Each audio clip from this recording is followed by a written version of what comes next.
powerful. We will continue to win, win, win. Sometimes combative. The press honestly is out of control. The level of dishonesty is out of control. Commander-in-Chief, how President Trump is trying to change the narrative with a throwback to campaign mode. Plus, turmoil inside Trumpland. His labor secretary nominee walks as the president's national security pick says thanks, but no thanks. And we intend to introduce legislation to repeal and replace Obamacare. That's what Republicans wish they were talking about. Instead, it's the all-consuming questions about General Flynn and Russia swirling around the Hill and beyond. Inside Politics, the biggest stories sourced by the best reporters now.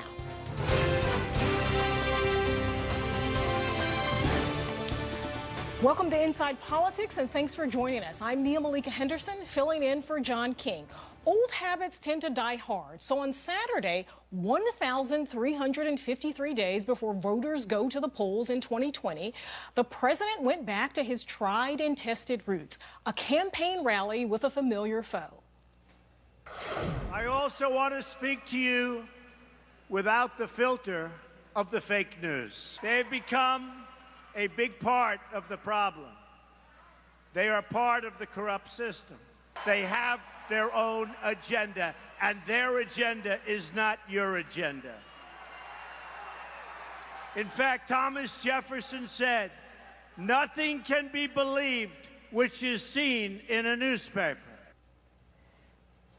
Candidate Trump craved rallies, the crowds, the signs, the adulation, and President Trump doesn't seem to be that much different. Trump has always seen the press as adversarial. Now media are his main opponents. And the president, he's the guy who can fix it all. We are here today to speak the truth, the whole truth, and nothing but the truth. I hear your demands, I hear your voices, and I promise you I will deliver. I promise that. Trump's been in office for a little more than a month. On the way to the rally, reporters asked him if it was a little bit too early to be back on the campaign trail. His response, life is a campaign. Here to share their reporting and their insights, Jackie Kucinich of the Daily Beast, CNN's Manu Raju, The New Yorker's Ryan Lizza, and Julie Pace of the Associated Press. Julie, I'm going to start with you. We've seen candidate Trump bash the press. We've seen President Trump bash the press as well. I mean, sometimes he calls out reporters by name that he doesn't like. We all covered rallies where he did that. But this seems to be ratcheted up to a whole new level. I mean, he, in a tweet, talked about the fake news media, as he calls it, as the enemy of the American people. Why is this going on now? What is the strategy, if there is a strategy behind that tweet was so amazing when you really think about that. This idea that the press is not just covering him unfairly in his eyes, but that he actually sees us as the enemy. There is a strategy to this for some people inside the White House. They feel like Trump supporters already look skeptically on the media, so they don't see any downside to him carrying on that narrative further. But the reality is Trump is getting a lot of really tough coverage right now. And a lot of things are getting out there in stories, very credible stories from reliable sources that are making his White House look like they're off to a pretty rough start. I think that it's pretty fair to question whether Mike Flynn would have actually been fired had the Washington Post not written two back-to-back stories on this. Right. So some of this is Trump just pushing back at the perception that's being built about his White House. But to me, I think one thing that will be interesting in the Trump presidency, how he's being covered in the press is one way that he will be judged, but it's not the only way. Yes. And it certainly is not the most important way. Whether he can get health care passed, whether he can do tax reform. Yep. And he seems to lose that sometimes with his focus, this intense focus on the coverage. Yeah, and Ryan, it isn't clear how bashing the media actually helps him with governing, helps him get any of those things done, like Obamacare, like bringing people together, that he'll need to do that on the Hill to get any of these agenda items passed. Well, it does accomplish one thing. I mean, discrediting the independent press does help a politician become the sole source of information to their supporters, right? I mean, look, he's not the first president to attack the press. He quoted He mentioned Jefferson. Obama did the same thing. And just to point out, you can cherry pick a quote from any of the founders to make your arguments. Right. And just to read one other from Jefferson. Yes. Were it left to me to decide whether we should have a government without newspapers or newspapers without a government, I should not hesitate a moment to prefer the latter. That's right. Thomas Jefferson. Yeah, you didn't mention that part. Look, with the First Amendment in a democracy, we're lucky. We don't get thrown in jail. You know, in a lot of other countries, the way you deal with the press is you throw them in jail. In America, the way politicians have long done it is you attack them rhetorically. Now, this is at a level that we have not seen. Right. You really do have to go back to the 19th and 18th century to see the kind of attacks coming from leaders like this. And I will say, I think it's a little bit dangerous when you start, as the President of the United States, the most important person in the free world, to describe us as the enemy of the American people. There are a lot of people who are not stable out there, and someone, when they see a president that they respect and admire calling a certain segment of the population the enemy, it can encourage someone to do something stupid. John, making some I was going to say John McCain, and we're going to go to that sound here, talking about his concerns about Donald Trump's comments about the press. We need you. We need a free press. We must have it. It's vital. If you want to preserve, I'm very serious now, if you want to preserve democracy as we know it, you have to have a free and many times adversarial press. And without it, I'm afraid that we would lose so much of our individual liberties over time. That's how dictators get started.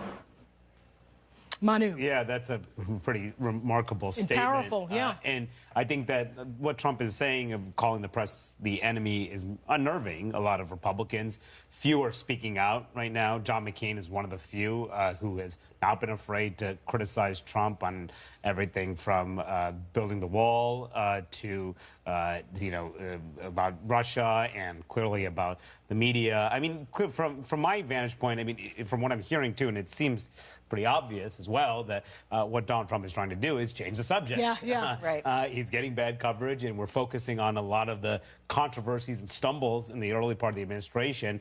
And he wants to make the argument and the focus about the people who are writing about him and talking about him and reporting on him, not about the actual controversies himself. And so by ratcheting up language and calling the press the enemy, that's part of that effort to just change the subject. And Jackie, I mean, this, to some observers, seems to be part of a reset that this administration is going through after 4 weeks of pretty bad news. We're told that Trump really was itching to get out there and be his own best spokesman, really itching to have that press conference.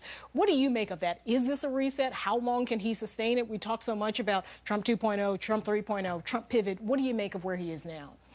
You know, it does seem like he needed to be back in his comfort zone, and this rally is an excellent example of that, in front of people who are going to cheer when he talks. You know, at that press conference, you could see he was kind of trying to like get a little bit of love from the crowd, and there was no love to be given there. So it's not because anyone hates him. It's because that's not the press's job. Job isn't to give accolades to the president. That's what his supporters are for, and he wanted to be among them. But to Julie's point, at the end of the day, if he doesn't get tax reform done, if the ACA isn't repealed and replaced, that's on him. That's not because of bad coverage. That's because he didn't do his job with Congress, and he didn't do his job getting his agenda done. That's completely on him and his people. And in the meantime, in Florida, among his supporters, there were about 9,000 people who showed up to see him there on Saturday. He struck a different tone in terms of being more optimistic in terms of what he sees is going on in this country. You want a government that keeps its promises, a great spirit of optimism and sweeping, and you see it. It's sweeping all across the country. Look at what's happening to the stock market. Look at what's happening to every poll when it comes to optimism in our country. It's sweeping across the country. Julie, well, some polls aren't so optimistic, right, in terms of how people feel about Donald Trump. He's got about 39% approval rating, but he's talking there about optimism, the stock market, but some numbers obviously not so good. Yeah, I mean, look, the stock market is up. Yeah. You do when you talk to CEOs, to the business Chamber of there Commerce there wing, is some right. optimism there. Some of that is related to the president. Some of that is totally separate from the president. So I think he's going to lean on anything positive that speaks well to his candidacy. But I think it's important to note whether you're looking at a poll that has him at 39% approval rating or one that's got him a little higher at 40, 45%. This is a period of time for an incoming president that is supposed to be sort of a honeymoon period. You're supposed to be able to have a little bit of running room to make progress on your campaign promises. You generally have support not only from the people who voted for you, but you generally have some people who didn't vote for you who are willing to give you a chance. And we just have not seen that with President Trump, nor have we seen President Trump do much to really reach out and try to appeal to those people who he knows are skeptical of him. Yeah. And coming up next week, and in the next weeks, we're told there are going to be Obamacare plans. He talked about that in the rally. Also, executive order on immigration. And we've seen from DHS that their immigration guidelines are coming out as well. So I think we're going to see some of this. Up next, the president does some impromptu negotiating with the Israeli prime minister. Did he throw a wrench into the two-state solution? But first, politicians say the darndest things. Prime Minister Netanyahu's drop the mic moment on the art of the deal. As far as settlements, I'd like to see you hold back on settlements for a little bit. Bibi and I have known each other a long time. A smart man, great negotiator, and I think we're going to make a deal. Doesn't sound too optimistic, but that's he's a good negotiator. That's the art of the deal.